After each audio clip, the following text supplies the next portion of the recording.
உணவே மருந்து, மருந்தே உணவு என்ற பழமொழிக்கு ஏற்ப நம் அன்றாடம் பயன்படுத்தும் உணவு வகைகளில் இடம்பெறும் பொருட்களின் உள்ள மகத்துவத்தை பற்றியும் அதில் அடங்கியிருக்கும் மூலிகைகள் குறித்தும் விவரிக்க வருகிறது இப்பகுதி.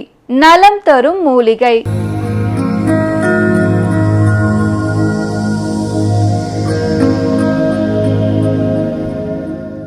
மக்கள் வணக்கம்.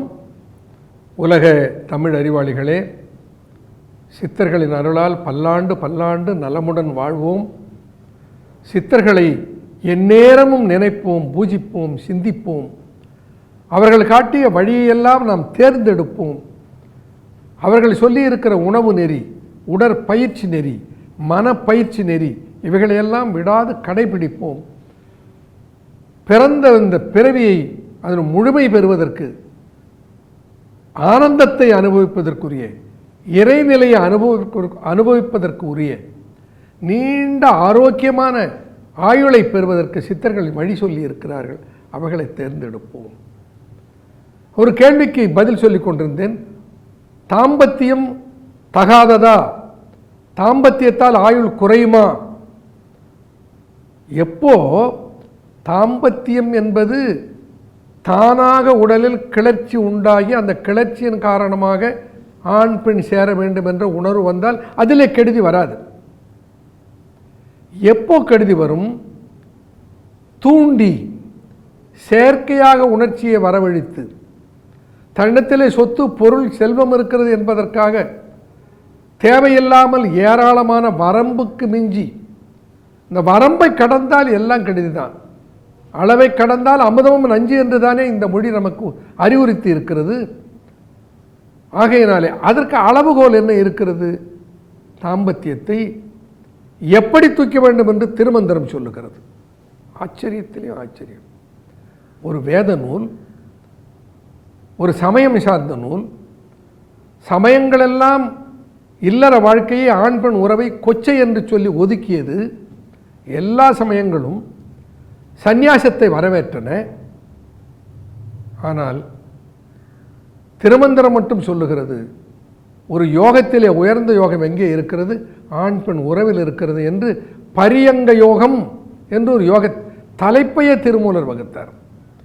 ஏராளமான பாடல்களை எழுதினார். பரியங்கி யோகம். பரியங்கம் என்றால் கட்டில்.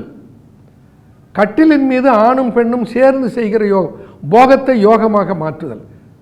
Converting sex towards super conscious என்கின்ற ஒரு அற்புதமான நெறிய உலகுக்கு தந்த ஒரு நூல், வேத நூல் திருமந்திரம். ஒரு சிறந்த மூலிகை பற்றி உங்களுக்கு சொல்ல இருக்கிறேன். இருதய நோய் என்றே அந்த மூலிகை இருதய நோய்க்கென்றே மருந்து என்று ஒரு இடத்திலே தேரை அவர்கள் குறிப்பிடுவார்கள். எல்லோருக்கும் தெரிந்த மூலிகை. கிராமப்புறத்தில் இருப்பவர்களுக்கெல்லாம் நன்றாக தெரியும். கிராமத்து மக்களுக்குத்தான் இந்த செய்தியை முக்கியமாக சொல்ல வேண்டும்.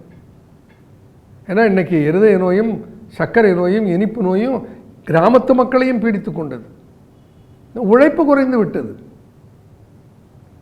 அதற்கு ஒரு அற்புதமான மூலிகையை தேரையர் அவர்கள் சொல்லுகிறார்கள். அந்த ஒற்றை மூலிகையை, இருதயம் எங்கு இருக்கிறது, இருதயத்துக்கு அது எப்படிப்பட்டது, இருதய நோய் எத்தகைத்தது. இருதய நோய் இருக்க நாமெல்லாம் நினச்சிக்கிறோம் இருதய நோய் திடீர்னு வந்துடுதுன்னு. கிடையவே கிடையாது. இருதய நோய் நமக்குள்ளே இருந்து அறிவிப்பை தந்து கொண்டே இருக்கிறது. நடக்கிறோம், மூச்சு வாங்குது, புரிந்து கொள்வதில்லை. இது இருதயத்திலே பலம் குன்றி போகிறது என்பதை தெரிந்து கொள்வதில்லை. நடக்கிறோம், நெஞ்சிலே ஒரு அழுத்தம் தெரிகிறது, நம்ம யோசிக்கிறது இல்லை. நெஞ்சிலே ஒரு அழுத்தம் இருக்கிறதே, ஏன் இந்த அழுத்தம் வருது?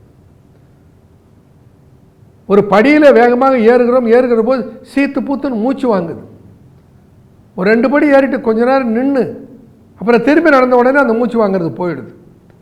இது என்னமோ மூச்சு வாங்கிச்சு, சரியாக போச்சு, மறந்துடும். இந்த வார்னிங் சிக்னல். நம்ம இருதயம் நமக்கு ஒரு அறிவுரை சொல்லுகிறது. அப்பா, நான் கஷ்டப்படுறேன்பா, என்னை கொஞ்சம் கவனிப்பா, என்னை கொஞ்சம் நேர்த்தி பண்ணுவதற்குரிய உணவு, உடற்பயிற்சி, அதற்குரிய மூலிகைகளெல்லாம் எடுத்துக்கொண்டு என்னை இப்போவே சரி பண்ணிக்கப்பான்னு கேட்குது. விட்டுறது, அதை கண்டுக்கிறதே இல்லை. எல்லாத்தையும் சாப்பிட்றது, எதையும் தள்ளுறதில்லை. விளைவு என்ன ஆகிறது? நெஞ்சிலே கடுமையான வலி வந்து மருத்துவமனையில் அனுமதிக்கப்பட்டு அவர்கள் பரிசோதித்து பார்த்துவிட்டு உன் இருதயத்தில் இருக்கிற இரத்த குழாய்களிலே 80% அடைப்பு இருக்கிறது, 90% அடைப்பு இருக்கிறது என்று அவர்கள் சொல்லுகிற போது பயந்து அஞ்சு நடுங்கி உடனே அதற்கு அறுவை சிகிச்சை செய்து கொள்வதற்கு சம்மதித்தல். அந்த நிலைக்கு உடம்பு கொண்டு போனது யாரு? நாம தானே. அந்த நிலைக்கு போகிறதுக்கு முன்னையே ஐயா reversible state and irreversible state, Tamil மருத்துவத்தில் சாத்தியம் அசாத்தியம் என்று சொல்லுவார். சாத்தியம் என்றால் முடியும், அசாத்தியம் என்றால் முடியாது.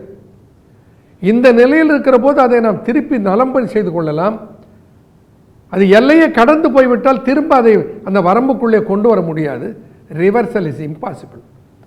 அந்த இம்பாசிபிளுக்கு போனதுக்கப்புறம் தான் நாம் போய் டாக்டரையே பார்க்குறோம். நம்ம உடம்பு அப்பப்போ நமக்கு சொல்லுது, அது சொல்லாமல் இருக்கிறது இல்லை. தூக்கம் வருது, கண்ணை சுற்றுது, சொக்குது, ஒரு மாத்திரையை போட்டுக்கிட்டு மூஞ்சை கழுவிக்கிட்டு வேலையை பார்க்குறோம். என்ன அர்த்தம்? உடல் சொல்லுகிறது. You should listen to your body language, you should listen to your mind language. Intuition சொல்கிறாரு. மனம் சொல்லுவதை நாம் கேட்பதில்லை, உடல் சொல்லுவதை நாம் கவனிப்பதில்லை. உடல் சொல்லுது, என்னால் முடியலப்பா, கேட்கறதில்லை.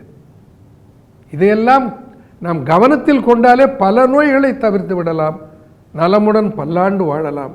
நன்றி, வணக்கம்.